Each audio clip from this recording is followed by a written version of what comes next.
മലപ്പുറം തിരൂർ പുതിയങ്ങാടി പള്ളിയിൽ നേർച്ചയ്ക്കിടെ ഇടഞ്ഞ ആന ആക്രമിച്ചയാൾ മരിച്ചു. ഏഴൂർ സ്വദേശി കൃഷ്ണൻകുട്ടിയാണ് മരിച്ചത്. 65 വയസ്സായിരുന്നു. ഗുരുതര പരിക്കുകളോടെ ഇദ്ദേഹം കോട്ടയ്ക്കലിലെ സ്വകാര്യ ആശുപത്രിയിൽ ചികിത്സയിലായിരുന്നു.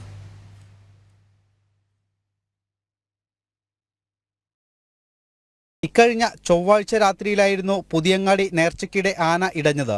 കൂട്ടം കൂടി നിൽക്കുകയായിരുന്ന ആളുകൾക്കിടയിലേക്ക് ഓടിയെത്തിയ പാക്കത്ത് ശ്രീകുട്ടൻ എന്ന ആന തുമ്പിക്കൈകൊണ്ട് കൃഷ്ണൻകുട്ടിയുടെ കാൽ തൂക്കിയെടുത്ത് ചുഴറ്റി എറിയുകയായിരുന്നു.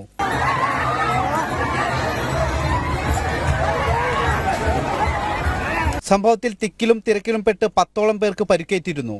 ഇവരിൽ ആരുടെയും നില ഗുരുതരമല്ല. ഗുരുതര പരുക്കേറ്റ കൃഷ്ണൻകുട്ടി കോട്ടക്കലിലെ സ്വകാര്യ ആശുപത്രിയിൽ ICUവിൽ ചികിത്സയിലായിരുന്നു. ഇന്ന് രാവിലെ 11:30 മരിച്ചു. കാറ്ററിംഗ് തൊഴിലാളിയായിരുന്നു. ഇടഞ്ഞ ആനയെ ഉടൻ തളച്ചതിനാൽ വൻ ദുരന്തം ഒഴിവാക്കാനായി. ആ സമയത്ത് നൂറുകണക്കിന് ആളുകൾ കൂട്ടം കൂടി നിൽക്കുകയായിരുന്നു. മാനദണ്ഡങ്ങൾ പാലിക്കാതെയായിരുന്നു ആനകളെ വരിയായി നിർത്തിയത്. ആനയുടെ ആക്രമണത്തിന് പിന്നാലെ ജില്ലാ കളക്ടർ ഇടപെട്ട് ആനകളെ വിലക്കിയിരുന്നു. ജനം, മലപ്പുറം.